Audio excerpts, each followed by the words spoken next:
One of the important parts of recovery is setting boundaries. And you hear about it left and right. Your YouTube feed suggests that, your therapist might suggest that, well, you need now to establish your boundaries, because after abuse, after any kind of abuse, your boundaries were constantly violated. So you'd better learn how to set them. But you always ask yourself, should I become aggressive? Having boundaries means having constant arguments. Should I become more thick-skinned? What does it mean to have and set boundaries? What are they even? And so if you have 10 more minutes, today we will discuss what boundaries truly are and why it is especially hard to set them after abuse or complex trauma, and what can you do about that so that setting boundaries became your second nature. Hello, my name is Sophie from Co-Awakened, and here we learn how to recover after abuse and reconnect with our emotions in order to feel alive again. First things first, let's learn some theory. What is boundary? You might think boundary is the ability to stand up for yourself. Boundary is some quality of yours that makes you you. It's the definition of your essence. And yes, they are true. But in a much simpler terms, boundary is what defines you. And believe it or not, even your personal tastes, like the fact that you like chocolate ice cream rather than vanilla ice cream, is already a boundary. So boundary is what defines your true essence. And so you can already guess where I'm going with that, right? People from complex trauma have this core wound about their core self-identity. It means that since early childhood, most likely what have happened is your essence, your true self, your personality was criticized constantly. It's like your behavior were corrected each and every day. Your parents or your caregivers were very patronizing, and not only that, they were very authoritative and didn't take your needs as the part of theirs. They didn't act in your best interests. They tried to make you to be a certain shape. They try to make you smart, disciplined, outgoing, something that not very often was in alignment with your true self. Because of this core trauma around your self-identity, your true identity became hidden, dispersed, and fragmented. And so recently I did this video about fragmentation, so if you're interested, you can look that up. But basically what happens during the trauma, during the events like this, where your essence is constantly criticized, is that your psyche fragments itself. Because of this cognitive dissonance of my inner reality and my outer reality do not matching and making the opinion of this outer reality prevailing over your personal truth, your psyche splits. It hits your personal truth, your core identity somewhere at the subconscious mind, and you can watch a video about subconscious mind as well if you are interested. Your true essence becomes hidden, this facade self becomes visible and is acting in society and functioning, but it's not your true self, it's a facade. And so facade is not a boundary, it's not a true boundary. That's why people with these illusory boundaries, with this illusory perception of self, with this constructed self, because of the trauma, they're very susceptible to any kind of abuse. Because you don't have this well-established feedback system in your head that assesses the reality, assesses your inner truth, and acts in alignment. That's why you skip all the red flags. Like when you enter the relationships, you might see this red flag, but your mind goes like, well, maybe it was a mistake, maybe something wrong happened, maybe the weather wasn't right. Like you always are able to explain it away, personally, because you are not in touch with your inner core truth, because you are not in touch with yourself. That's why your boundaries are most likely fake, and they can be pushed easily by such people, by narcissistic people. And yes, it sounds very sad that because of something that happened very far in your past and that you had no control of, basically, because what can you do as a kid? It now influences your reality, and now you have to deal with that. And so it implies a certain level of hopelessness and your inability to act. But it's far from the truth, actually, because your core self didn't go anywhere. It's just hidden. And so the question of setting boundaries becomes a question of regaining your true self and going back to establishing this healthy network of I assess the reality, I assess my inner truth, I analyze the data, and act accordingly in alignment with what I truly feel and what I see. And there is no explaining away in between that.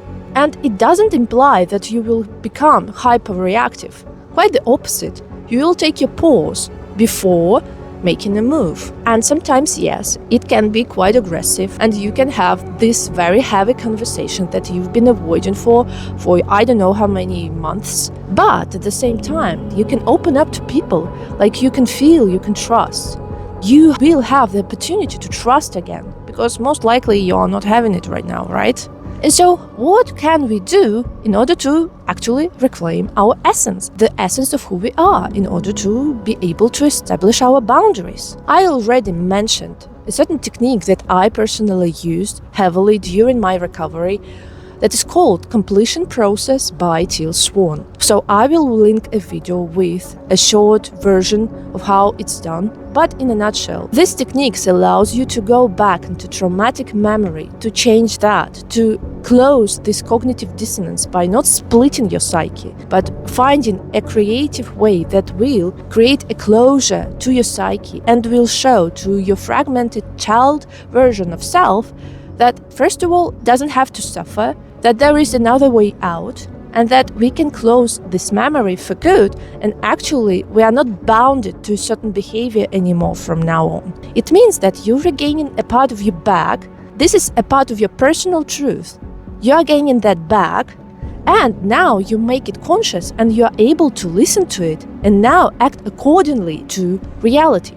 For example, you might have a trauma that your opinion doesn't matter purely because your opinion as a child was constantly dismissed. You were constantly criticized for having an opinion, for expressing your need, and so you learned how to shut that down. If you manage to retrieve this part of yours, that no, my needs matter and my voice matters, the next time when, for example, at work, you will be placed in this situation where your boss, for example, criticizes you and wants to make you basically work more hours for the same kind of salary, you will be able, in this very moment, feel this pause. And this pause will tell you that, well, actually, yes, I have an option to agree with boss and to shut down my opinion right now and to act as I used to. But at the same time, this new fragment of yours that you just retrieved is able to say to you that, well, we don't have to act like that. This man right now tries to diminish our self-worth because he acts according to his needs. Not mine, his, that he wants to pay less for more work. My personal truth is that it's unfair. This is my boundary. I define myself as human being who has its worth. I know that I'm not a perfect worker, but at the same time I do a lot, and I know that I should be respected for what I do. His behavior of yours is disrespectful.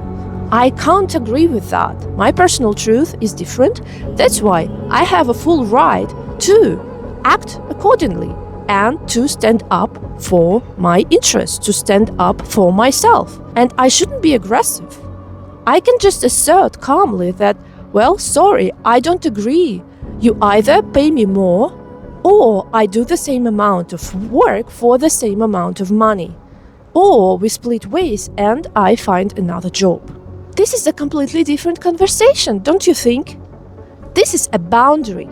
This is a thing that defines you, defines your worth as a being, as a human being. You don't treat yourself like a machine that can do anything and everything. You actually start to define where you start and where you end.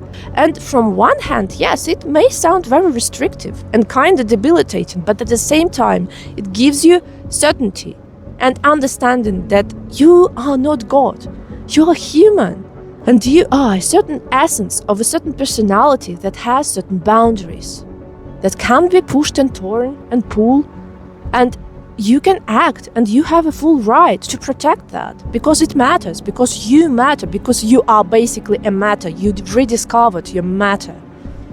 And isn't it powerful? So, if it sounds overwhelming for you, I can totally understand, because I were in your shoes and I am still in your shoes. I'm still recovering after abuse and years of neglect and years of complex trauma. But what I can guarantee you for sure, that the more you do that, the more essence you regain, the more you act according to your inner voice and your inner truth, the more boundaries you will be able to set, and it wouldn't be forced. You won't even think about it mentally. It will come out naturally from your essence, purely because you actually regained your essence.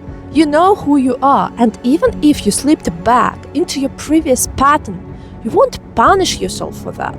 You will have compassion, and you will say that, yeah, I know that I failed this time, but it doesn't mean that I should fail the next time. I just need to try again and again and again until it starts working.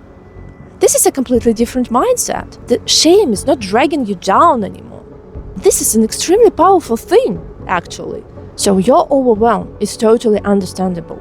Don't punish yourself for that. Try to regain as many parts of your true essence as you possibly can.